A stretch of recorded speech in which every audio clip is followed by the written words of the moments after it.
الحمد لله نحمده ونستعينه ونستغفره ونؤمن به ونتوكل عليه ونعوذ بالله من شرور أنفسنا ومن سيئات أعمالنا من يهده الله فلا مضل له ومن يضلل فلا هادي له وأشهد أن لا إله إلا الله وحده لا شريك له وأشهد أن سيدنا ومولانا محمدا عبده ورسوله إن الله وملائكته يصلون على النبي يا أيها الذين آمنوا صلوا عليه وسلموا تسليما اللهم صل على محمد وعلى آل محمد كما صليت على إبراهيم وعلى آل إبراهيم إنك حميد مجيد اللهم بارك على محمد وعلى آل محمد كما باركت على إبراهيم وعلى آل إبراهيم إنك حميد مجيد. محترم حضرات، سورہ بقرہ کی 144 آیات نمبر ہے، اور اس کے بعد یہ آیات آگے چل رہی ہیں، ان کا مفہوم و تشریح بیان ہوگی. پہلی آیت میں ہے قد نرا تقلب وجهك في السماء فلنولينك قبلة ترضاها، کہ ہم نے آپ کو دیکھا، ہم آپ کو دیکھ رہے ہیں، یعنی رسول کریم صلی اللہ علیہ وسلم. اللہ تعالیٰ فرما رہے ہیں قد نرا تقلب وجهك في السماء، اپنا چہرہ مبارک آسمان کی طرف اٹھا رہے ہیں، بار بار دیکھ رہے ہیں. فَلَنُوَلِّيَنَّكَ قِبْلَةً تَرْضَاهَا، ہم آپ کو اس قبلے کی طرف پھیر دیں گے جو آپ کو پسند ہے. رسول کریم صلی اللہ علیہ وسلم جب مدینہ میں تشریف لائے اور حکم ہوا کہ بیت المقدس کی طرف منہ کر کے نماز پڑھنی ہے، تو آپ اس طرف منہ کر کے نماز پڑھ رہے تھے، اور سب مسلمان بھی اسی طرف منہ کر کے نماز پڑھ رہے تھے. لیکن آپ صلی اللہ علیہ وسلم کی چاہت یہ تھی کہ کعبۃ اللہ جو مکہ میں ہے اسی کو اس امت کا مستقل قبلہ قرار دیا جائے. آپ کی یہ چاہت تھی، اور اس چاہت میں آپ اس انتظار میں رہتے کہ کوئی فرشتہ وحی لے کے آ جائے اور حکم مل جائے کہ اب مسلمان اور یہ امت اپنا قبلہ مستقل طور پہ کعبہ کو رکھ لیں. تو آپ اس انتظار میں اکثر و بیشتر آسمان کی طرف اپنا چہرہ مبارک فرماتے اور آسمان کی طرف دیکھتے تھے، اس انتظار میں کہ کوئی فرشتہ آ جائے اور وحی ہو جائے، فرشتہ آ جائے اور وحی مل جائے جس میں حکم ہو کہ اب اپنا چہرہ اور اپنے آپ کو رخ کو مسجد الحرام کی طرف، وہ کعبہ کی طرف کریں. اللہ تعالیٰ نے اس کو ذکر کیا کہ ہم آپ کو دیکھ رہے ہیں کہ آپ اپنا چہرہ مبارک بار بار آسمان کی طرف اٹھاتے ہیں. فَلَنُوَلِّيَنَّكَ قِبْلَةً تَرْضَاهَا، ہم آپ کو پھیر دیں گے اس قبلے کی طرف جو آپ کو پسند ہے. اس میں خوشخبری ملی. اور پھر آگے فرمایا فَوَلِّ وَجْهَكَ شَطْرَ الْمَسْجِدِ الْحَرَامِ، اپنے چہرے کو مسجد الحرام کی جانب کر لیں. پہلے فرمایا ہم آپ کو مسجد الحرام، ہم آپ کو اس قبلے کی طرف کر دیں گے جو آپ کو پسند ہے. اور پھر فرمایا اپنا چہرہ اس طرف کر لیں. تو اس میں بات کو لمبا کیا کیونکہ خوشی کی بات تھی. تو پہلے کہا کہ آپ کو آپ کے پسندیدہ قبلہ کی طرف متوجہ کر دیں گے، اور پھر ساتھ ہی فرمایا کہ آپ ادھر اب متوجہ ہو جائیں. اس میں رسول کریم صلی اللہ علیہ وسلم کی خوشی تھی. اس بات جس میں خوشی ہو اس کو لمبے انداز سے بیان کیا جاتا ہے، خوشی اور بڑھتی ہے. تو اللہ تعالیٰ نے ایک تو آپ کی چاہت کا خیال فرمایا، اور دوسرا پھر حکم دے دیا. اس میں خوشخبری بھی دی اور حکم بھی دے دیا کہ آپ اپنا چہرہ مسجد الحرام کی طرف کر لیں. وَحَيْثُ مَا كُنْتُمْ فَوَلُّوا وُجُوهَكُمْ شَطْرَهُ، اور جہاں کہیں بھی ہوں اپنے چہرے کو مسجد الحرام کی طرف کریں.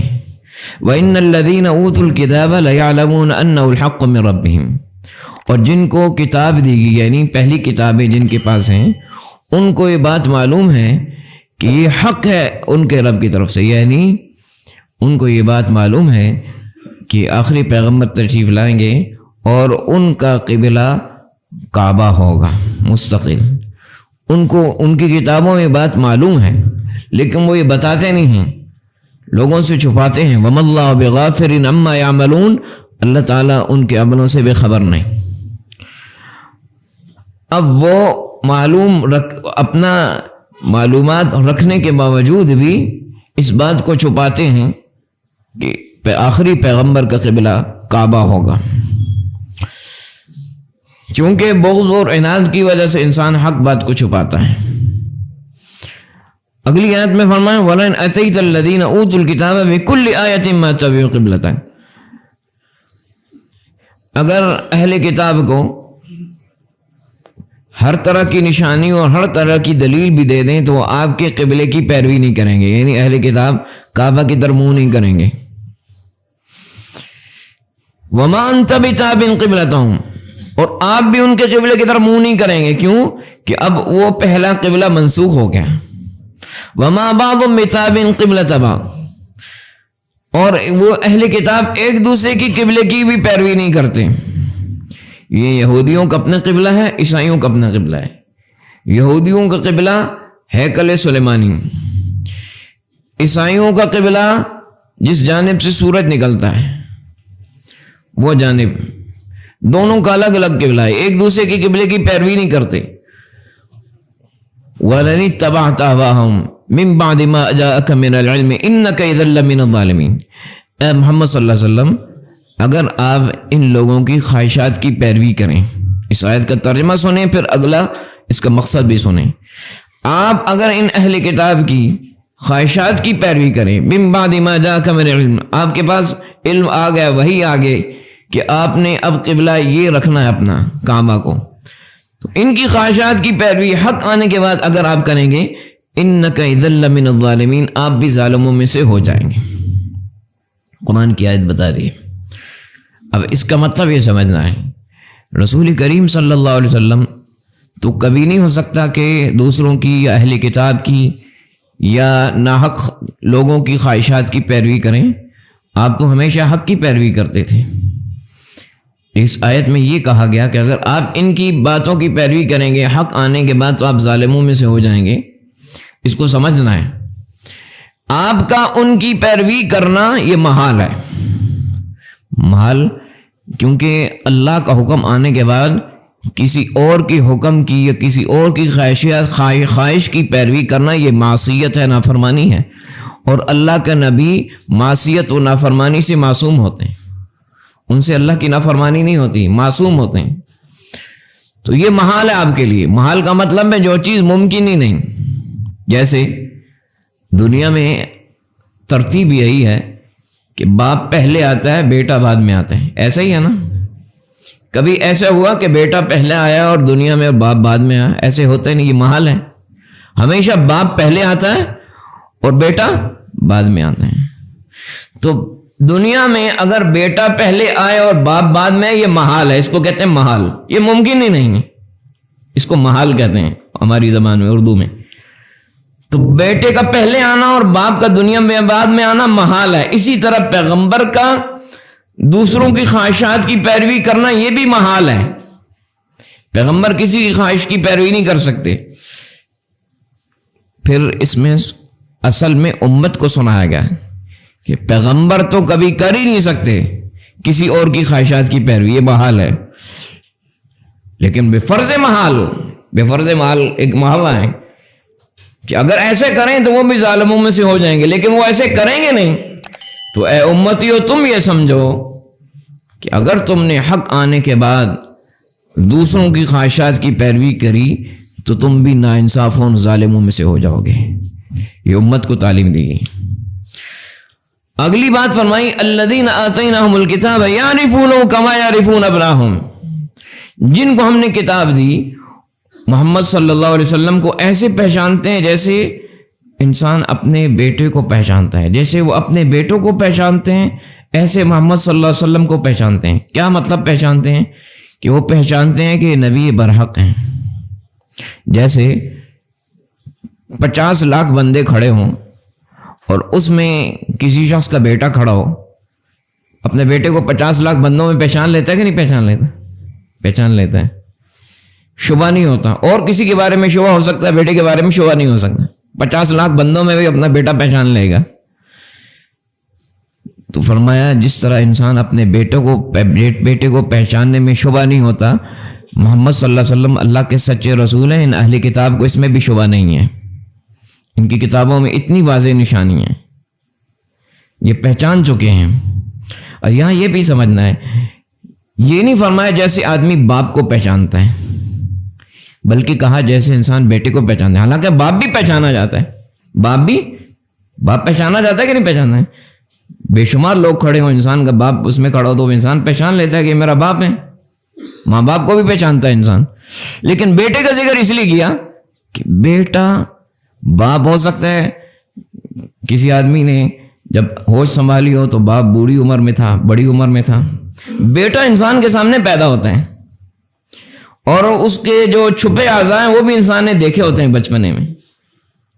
تو بیٹے کو بہت بہتر طریقے سے پہچانتے ہیں.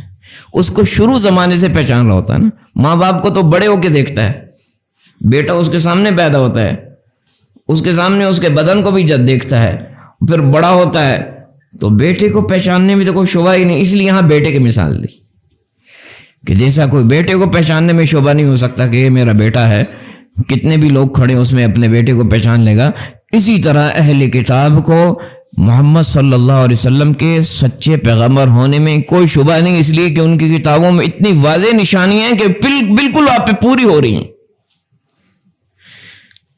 لیکن وَإِنَّ فَرِيقًا مِّنْهُمْ لَيَكْتُمُونَ الْحَقَّ وَهُمْ يَعْلَمُونَ، لیکن ان میں سے ایک جماعت حق کو چھپاتی ہے، وہ جانتے ہیں حق چھپاتی ہے، آپ کی نشانیوں کو چھپاتے ہیں.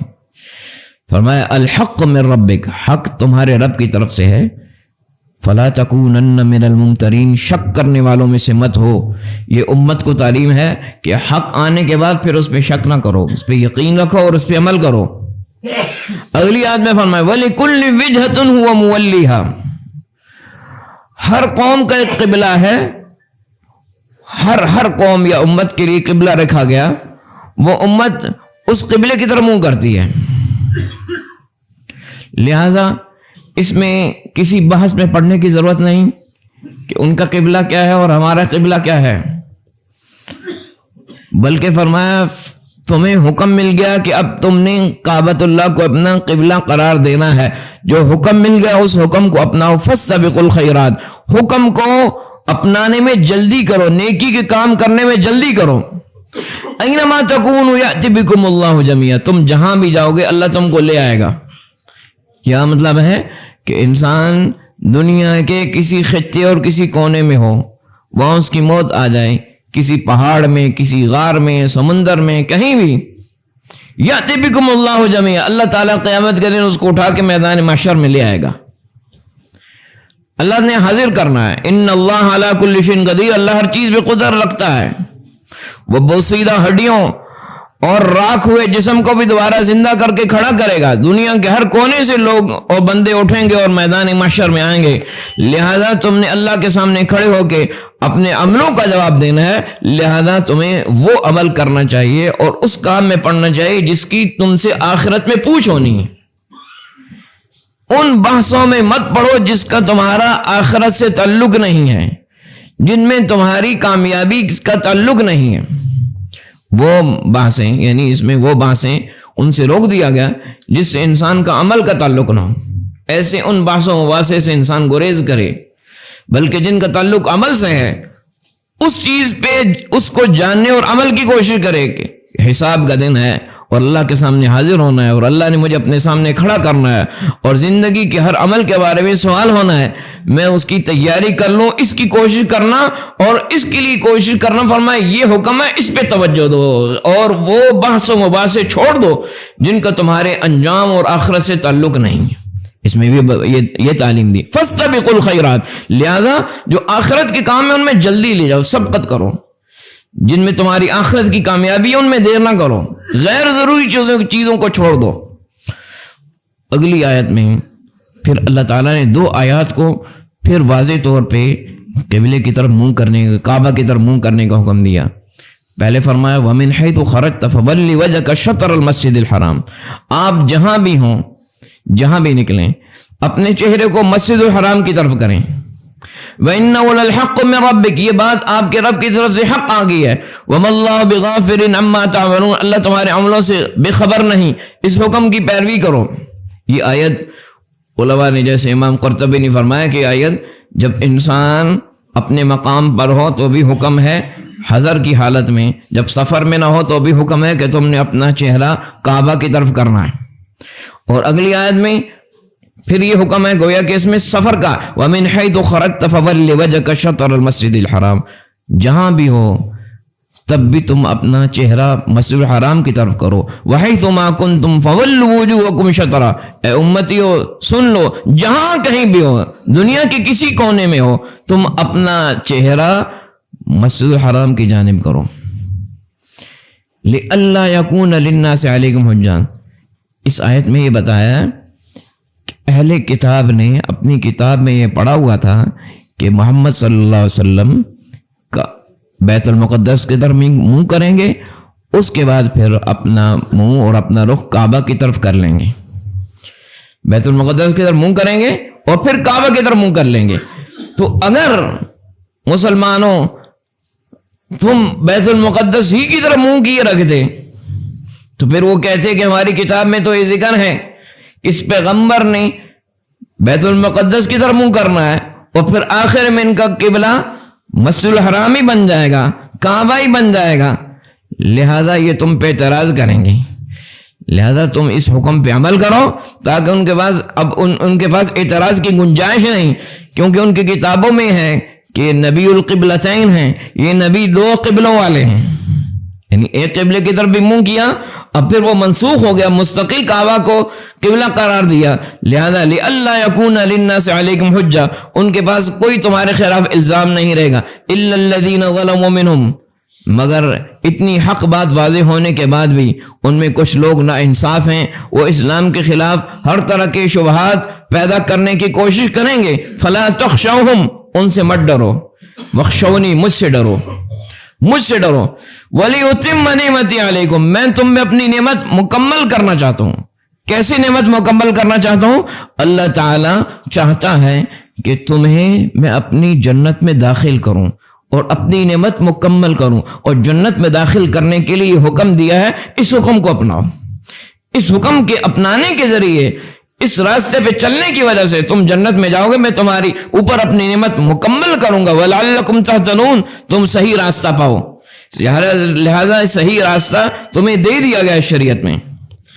ان آیات کو سننے کے بعد یہ بات آپ نے سمجھنی ہے کہ ان 6 آیات میں بار بار تکرار کے ساتھ اللہ تعالیٰ نے بیت الحرام، مسجد الحرام کی طرف منہ کرنے کا حکم دیا.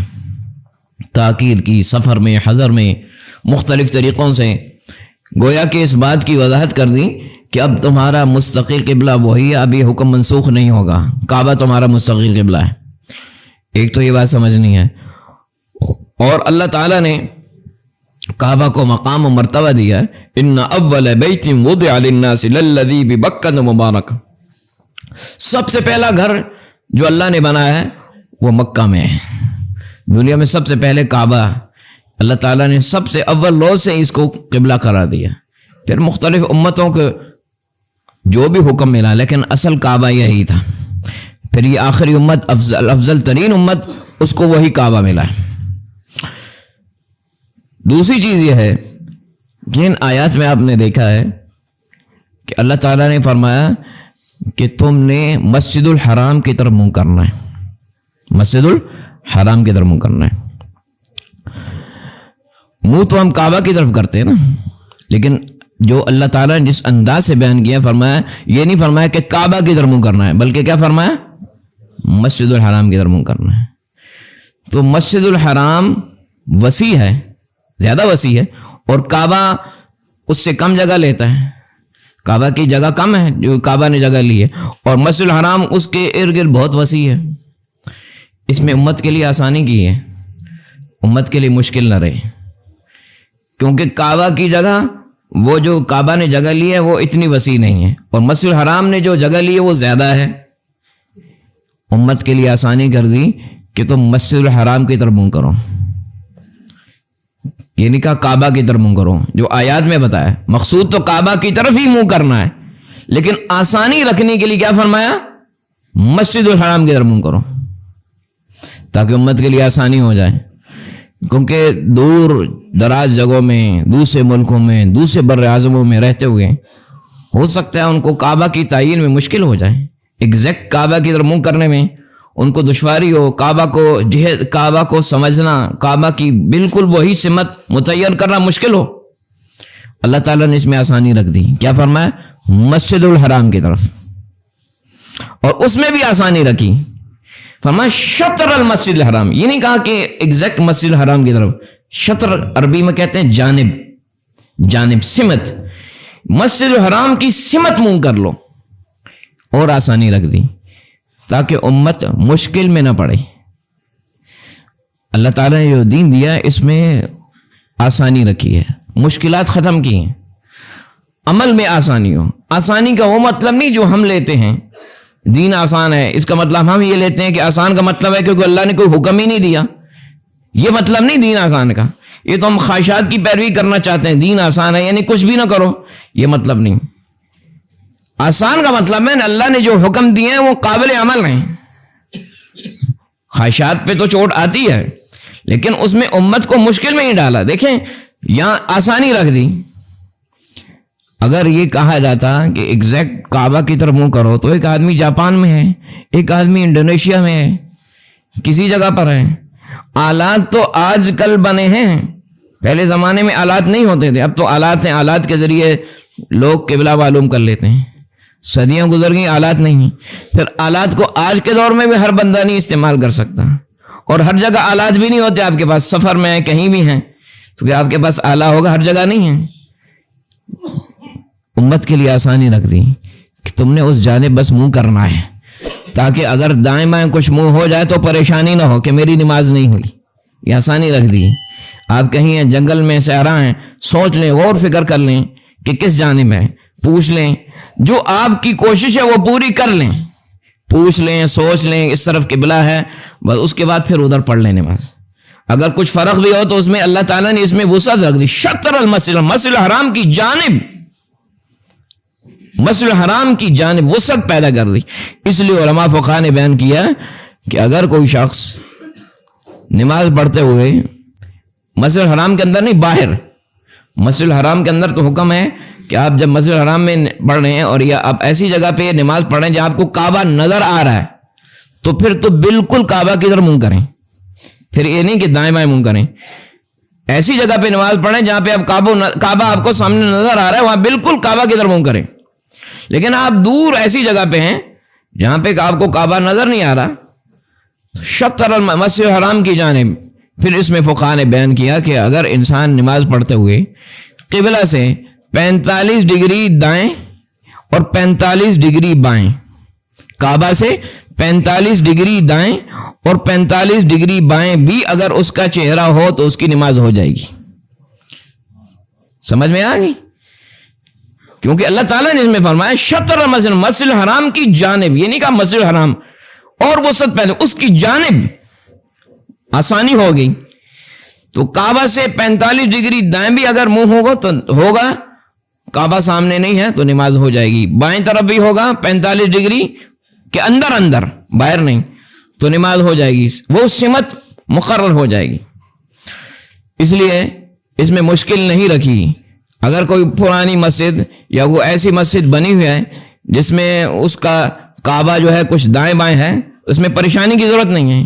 کئی لوگوں کو ہم نے دیکھا ہے نماز پڑھ رہے ہوتے ہیں کئی مسجدوں میں، امام کا رخ کسی اور ہے، میں نے خود ایسے لوگوں کو دیکھا ہے، اور وہ اپنا چہرہ تھوڑا سا اور بدلا ہوا ہے، جی اس مسجد کا کعبہ ٹھیک نہیں ہے، اس مسجد قبلہ ٹھیک نہیں، جہالت ہے، دین کی سمجھ نہیں ہے۔ اگر اس مسجد کا قبلہ ٹھیک نہیں تو امام کا قبلہ بھی تو ٹھیک نہیں ہے، پیچھے مقتدی۔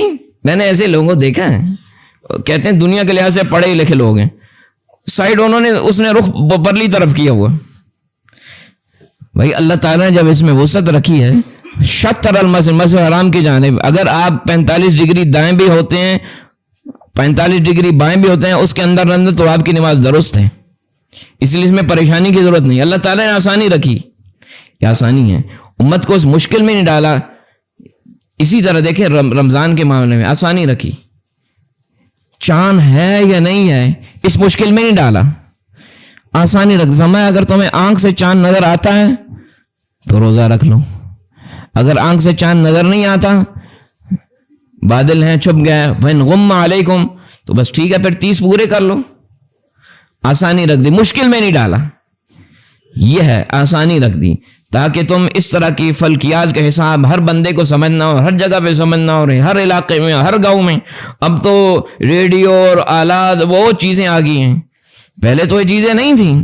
ایک شہر کو دوسرے شہر کا نہیں پتہ ہوتا، ایک گاؤں کو دوسرے گاؤں کا نہیں پتہ ہوتا، تو اس لیے فرمایا آسانی ہے، جب نظر آ جائے چاند تو ٹھیک ہے، نہیں آئے تو پھر 30 پورے کر لو، روزہ ہو یا افطار ہو، دونوں معاملات میں آسانی رکھ لی۔ کعبہ کے معاملے میں بھی جاؤ، جہاں سوچ لو، کوشش کر لو، سمجھ لو۔ ہاں اگر آپ کو ایگزیکٹ پتہ ہے تو پھر جان بوجھ کے دائیں بائیں نہ ہو، اگر آپ کو پتہ ہے، پھر یہ نہیں کہ 45 ڈگری پھر ادھر ہی منہ کریں، لیکن یہ گنجائش اس لیے رکھیے کہ انسان نہیں بعض دفعہ صحیح تعین کر سکتا، تو اس لیے فرمایا اس میں گنجائش رکھ دی۔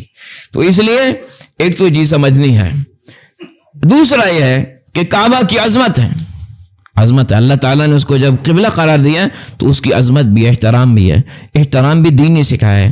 کچھ لوگ آج کل بعض لوگ کہتے ہیں کہ جی احترام و ادب تو کوئی اتنا ضروری نہیں، اصل عمل کرنا چاہیے، یہ دین سے بے خبری ہے۔ احترام اور ادب بھی دین نے سکھایا ہے، عمل جو ادب نہیں کرتا اس کو عمل کی بھی توفیق نہیں ہوتی۔ اللہ کے رسول صلی اللہ علیہ وسلم فرمایا ہے، یہ بخاری، مسلم، ابو داؤد حدیث کی کتابوں میں موجود ہے، حضرت ابو ایوب رضی اللہ عنہ فرماتے ہیں، نبی پاک صلی اللہ علیہ وسلم فرمایا اذا اتیتم الغائط فلا تستقبلوا القبلہ ولا تستدبروها، جب تم پیشاب و پخانے کے لیے جاؤ تو قبلہ کی طرف منہ بھی نہ کرو، قبلہ کی طرف پیٹھ بھی نہ کرو۔ ببول ولا غائط، پیشاب اور پخانہ دونوں میں۔ اب دیکھیں حکم دیا کیا نہیں، ہم کم نہیں کہ سمجھے کہ ادب ایک اضافی چیز ہے، کرو نہ کرو، حکم ہے، کعبہ کا احترام ہے۔ اب لوگ اس چیز کو نہیں جانتے ہیں، باہر بھی کہیں بیٹھے ہوں، پیشاب کے لیے بیٹھنا ہو بس بیٹھ جاتے ہیں، قبلہ کی طرف بیٹھ کے پیشاب کر رہے ہوتے ہیں۔ اس چیز کو سمجھنا ہے، احترام بتایا۔ فرمایا وَلَكِنْ شَرِقُوا وَغَرِبُوا، مدینہ والوں کو ہم نے فرمایا تم مشرق و مغرب کی طرف منہ کرو، یہ مدینہ والوں کو فرمایا، کیونکہ مدینہ میں قبلہ جنوب کی طرف ہے، مدینہ میں قبلہ جنوب کی طرف ہے، تو فرمایا تم مدینہ والوں کو فرمایا مشرق و مغرب کی طرف منہ یا پیٹھ کر لو، جنوب کی طرف تمہارا منہ یا پیٹھ نہ ہو۔ احترام بتایا، یہ ہر ملک کے لیے الگ ہے، یہ مدینہ والوں کو کہا کہ تم مشرق و مغرب کی طرف منہ کرو، کیونکہ ان کا قبلہ جنوب کی طرف ہے، جس علاقے میں ہو، جس طرف قبلہ اس طرف پیشاب پخانے میں منہ نہ کرے، پیٹھ نہ کرے۔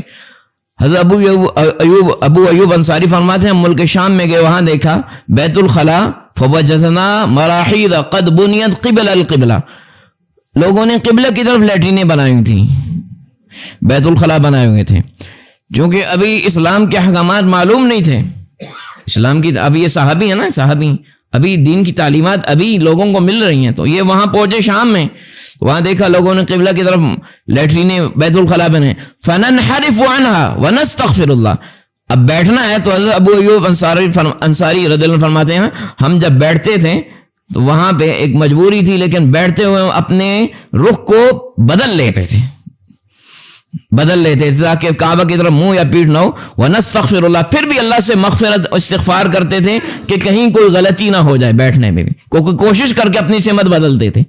اس میں ادب سکھایا گیا ہے، کعبۃ اللہ کا ادب ہے، ایک تو یہ چیز سمجھنی ہے، اللہ تعالیٰ نے ادب کی تعلیم دی ہے دین میں، شاعر اللہ، جن چیزوں کا نسبت بھی اللہ کی طرف ہو اس کو شاعر اللہ کہتے ہیں، ان کی ادب و احترام ضروری ہے۔ دوسری چیز یہ سمجھنی ہے کہ اللہ تعالیٰ نے اپنے پیغمبر صلی اللہ علیہ وسلم ان کو دونوں قبلے عطا کیے، کیونکہ یہ امت، اس امت میں پہلی امتوں کی بھی جتنے کمالات ہیں جمع کر دیے گئے، اس لیے کچھ عرصہ اس قبلہ کی طرف بھی منہ کروایا، پھر اس کے بعد ہمیشہ کے لیے کعبۃ اللہ کو قبلہ قرار دیا۔ پچھلی امتوں کے خواص بھی اس میں جمع کر دیے، کامل امت ہوگی، سب خوبیاں اس میں جمع ہوگی۔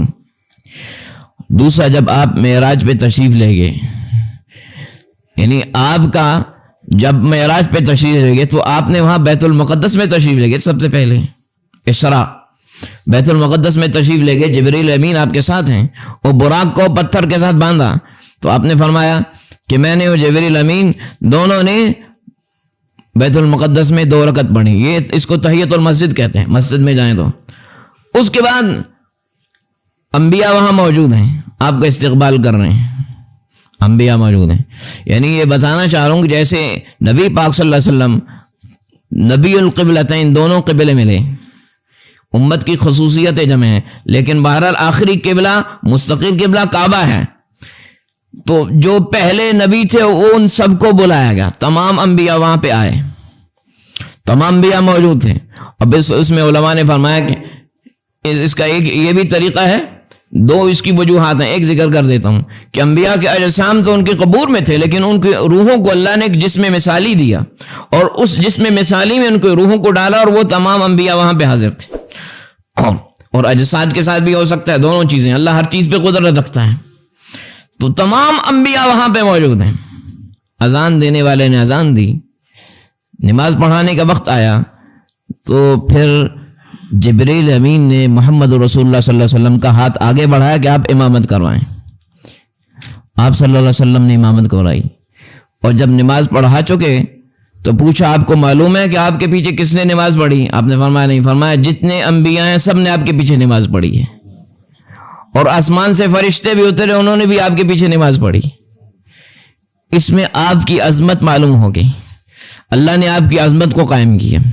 اب یہاں یہ بھی بات سمجھنی ہے، اللہ نے اپنے نبی پاک صلی اللہ علیہ وسلم کی عظمت کو ثابت کرنے کے لیے جس عمل سے اس کا مظاہرہ فرمایا وہ امامت ہے. ایک بات سمجھیں، اللہ تعالیٰ کی مخلوقات میں سب سے افضل انبیاء ہیں، سب سے افضل جو اللہ کے نبی ہیں، مرسلین ہیں، رسول ہیں، وہ سب سے افضل ہیں. اور تمام رسولوں میں سب سے افضل کون ہے؟ محمد رسول اللہ صلی اللہ علیہ وسلم ہے. اللہ تعالیٰ کی، اللہ تو اللہ ہے، اس کی ذات و صفات میں کوئی شریک نہیں، لیکن اس کی مخلوقات میں سب سے افضل کون ہے؟ محمد رسول اللہ صلی اللہ علیہ وسلم.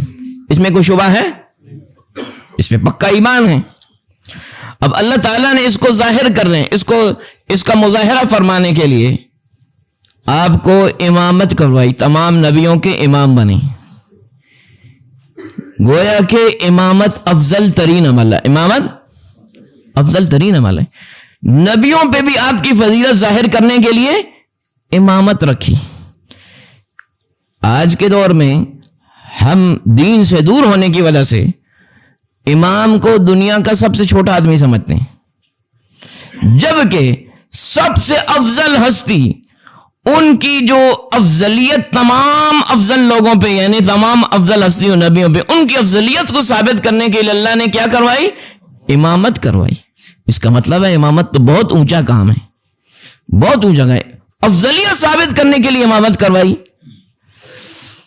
اور پھر اس امامت کی عظمت معلوم ہوتی ہے.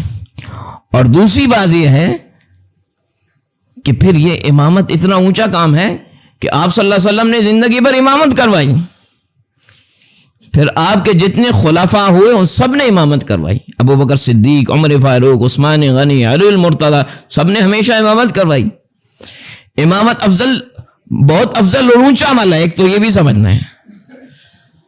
اگلی بات، اور نماز سب سے اونچا عمل ہے، اور نماز کی امامت، سب سے اونچا عمل نماز ہے بندگی کا، اور اس میں امامت ہے.